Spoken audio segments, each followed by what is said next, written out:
Find the derivative of y equals polynomial times another polynomial. Now there's two ways that I can do this. I can foil, well, not really foil, but FOIL this whole thing out, do power rule a bunch of times after I simplify everything. That wouldn't be the worst thing ever. But whenever you have something times something, a function times a function, you could use what's called the product rule. Now, the product rule is this.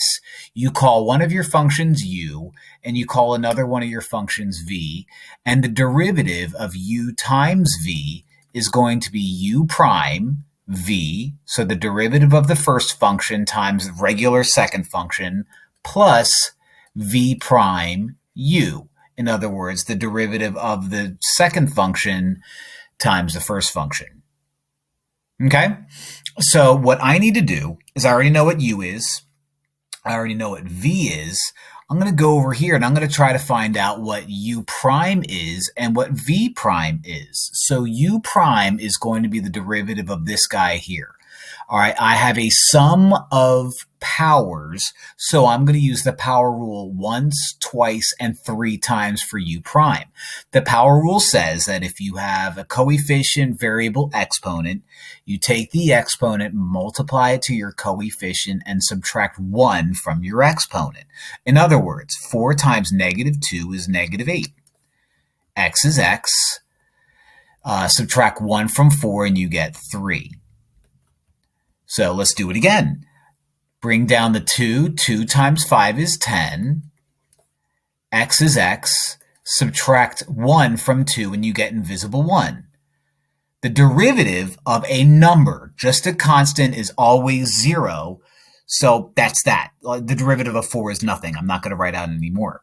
So that's u prime. Now I need to find out what v prime is. V prime, again, is going to have me use the power rule 2 times. You take the number that's the exponent, multiply it to your coefficient, so 2 times -3 is -6. X is x. Subtract 1 from 2, so invisible 1. And then we have 2 here, which when I take the derivative of a constant is just like that guy, goes away. So now what I have is I have my u prime, there you are. I have my v, there you are. Plus I have my v prime, there you are. And I have my u, there you are. So y prime is going to equal u prime, which I made green. Let me get my colors back. I'll put it in parentheses. U prime is -8x cubed plus 10x times v, which is -3x squared plus 2 plus v prime, which I got to be -3x, so let me get my red. I'm sorry, -6x, so -6x, not 3x, times u, which is -2x to the 4th plus 5x squared plus 4. Now, you know, if you're taking this for a college class, maybe you have a professor that's like, that's good enough for me, but no, I don't like it. It's too sloppy for good old Mr. Perich. So what I'm going to do is I'm going to FOIL this guy out. I'm going to distribute that guy out, super combine like terms, get an answer, hopefully have enough space to do all that. -8x cubed times -3x squared is going to be +24x to the 5th.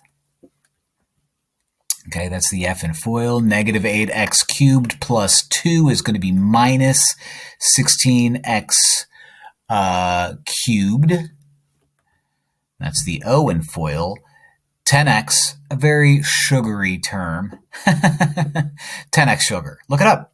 10x times -3x squared is going to be -30x cubed. Ooh, simplifying right there. Probably not the only thing, though, so I'm going to wait. And 10x times 2 is going to be 20x. This guy's just regular distributive property. Boom, boom, boom. Got to get that boom, boom, boom. Black Eyed Peas. Just hitting all the puns today. -6x and times -2x to the 4th is going to be 12x positive to the 5th So that will combine with that when I get there.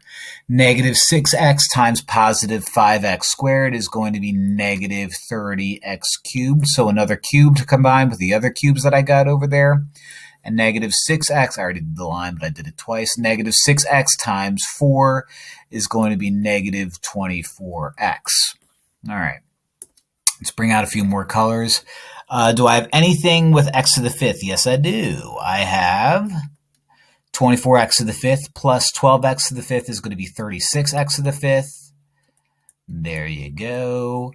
Is there anything like negative 6x to the third? Yep, minus 30x to the third, which is negative 46x to the third, minus another 36 or 30x to the third.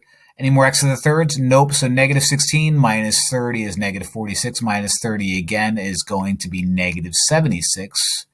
10, 9, 8, 76 x cubed. That's a Philadelphia 76ers reference. Look that up.